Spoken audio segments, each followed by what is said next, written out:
Hello everyone. So this video is going to be about the Hindu genocide and why it's important for every single Hindu and actually the whole world to know about the Hindu genocide. So I'll answer some of the popular questions I'm hearing around the Hindu genocide.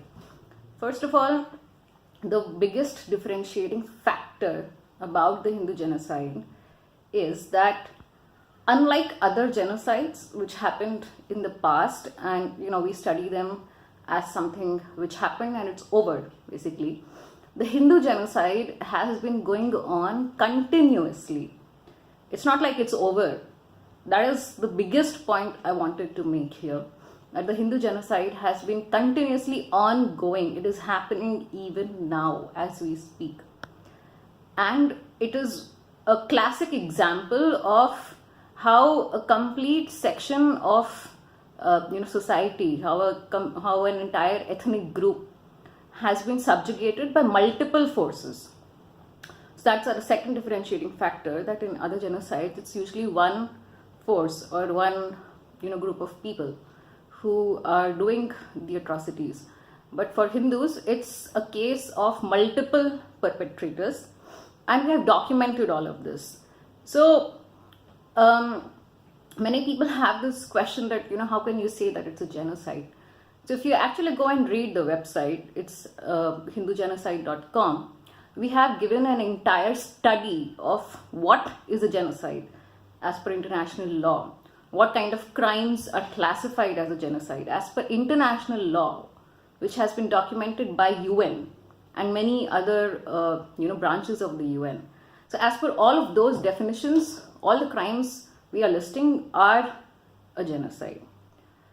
The other question we hear is that we should not be in a victim mode, we should not try to play victim, blah blah blah. See, there is a very big difference between playing victim and being victim. If you are getting beaten up every day and you still don't do anything about it, I'm sorry to say it, but you're a complete idiot. Playing victim is when nothing is being done and you're just pretending as if you're a victim. But if you are being beaten left, right and center and you do absolutely nothing to raise awareness about it and to talk about it, then you're just an idiot. You're not playing victim. You are a victim. Now, the point is to acknowledge that there is a problem. The biggest reason why most problems never get solved is because it is not even accepted as a problem. It is not even acknowledged that there is a problem. There is a serious lapse of justice. So much injustice has been done to Hindus, but Hindus themselves don't even want to accept it, that it has been done. Unless you accept a problem, I'm sorry to say it, but nobody is going to give you a solution. You can go and knock at every door, you can run around pillar to post, but nobody is going to listen to you unless you first acknowledge there is a problem, and there is a continuous problem. So Hindu genocide project and the actual genocide is a serious problem, and it needs multiple solutions. It's not just one solution, it requires multiple solutions.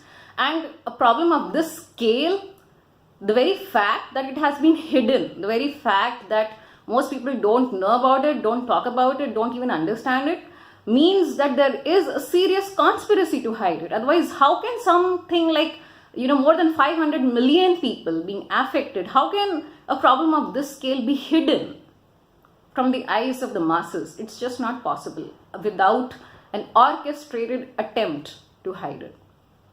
And the last thing is, which people say, that Hindus should not get threatened by it and blah blah blah. See, we have shrunk so much in so many decades, and we are still trying to be peaceniks.